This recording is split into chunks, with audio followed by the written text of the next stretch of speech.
Bonjour Stéphane, Bonjour Pierre-Antoine. bienvenue pour un nouvel épisode de Regard Libre.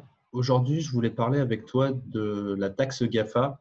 Il y a un article dans Huffington Post sur lequel l'ancien secrétaire d'État en charge du numérique trouve inacceptable que les gens du web fassent peser sur les entreprises françaises le coût de la taxe.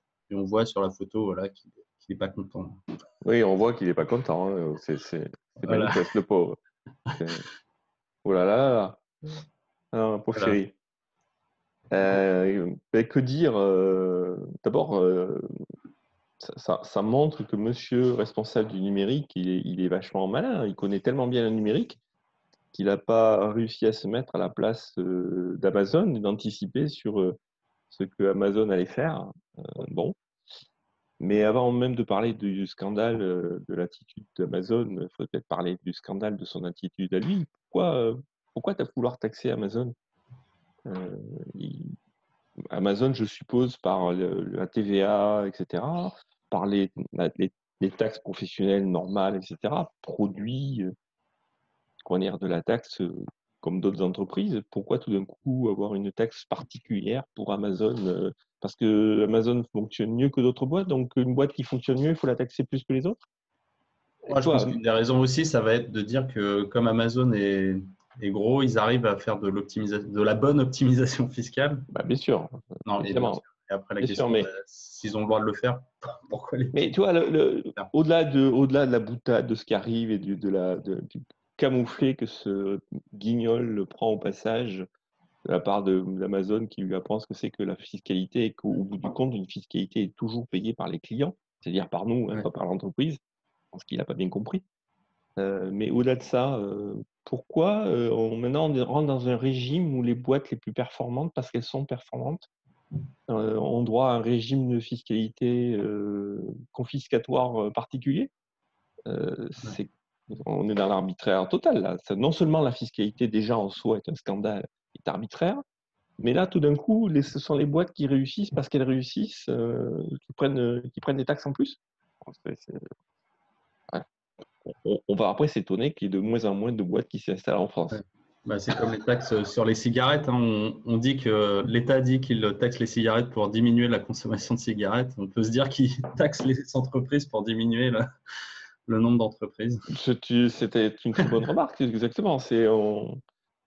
Bon, c'est juste ridicule, C'est tout à quoi. fait. Et puis surtout, il est surpris. Ah, c'est pas bien. Franchement, c'est scandaleux. Je suis pas content, c'est pas bien.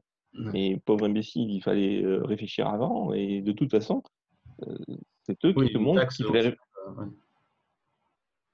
Ah bon, c'est C'est comme juste ça, hein. ridicule. J'ai Comme même ça. pas.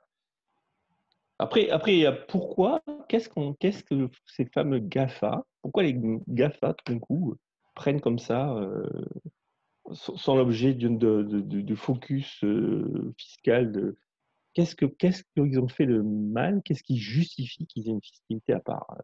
Parce qu'en fait, ils captent en France une part de marché et comme ils ne sont pas installés en France, la fiscalité fait qu'ils ne payent pas les mêmes taxes que les autres Ouais. entreprises. C'est Ouais, ça c'est le ça. problème. Ouais, leur chiffre d'affaires est énorme, mais ils arrivent à faire en sorte que la base imposable enfin, qu'en gros, de minimiser les profits imposables en Mais France. il devrait, C'est ça qui si c'était un ministre du numérique, il devrait se dire, mais c'est une bonne chose pour les consommateurs, puisque ça veut dire que les bah consommateurs oui. de ce fait payent moins cher, donc c'est une bonne chose pour le numérique. Il devrait se dire, ben voilà, l'avenir du numérique montre bien enfin, pardon, Amazon montre bien que l'avenir est au numérique, puisque la structure d'un tel marché fait que les modèles fiscaux anciens sont moindres et donc que les gens payent moins. Donc, il devrait raisonner dans ton sens s'il était favorable au numérique. Mais apparemment, ça, lui, sa logique est de dire, ah non, non, non, il faut surtout que le numérique reste comme dans les vieux modèles anciens où tout le monde paye. C'est ça la logique. C'est ce que je comprends. Tu parles d'un ministre du numérique.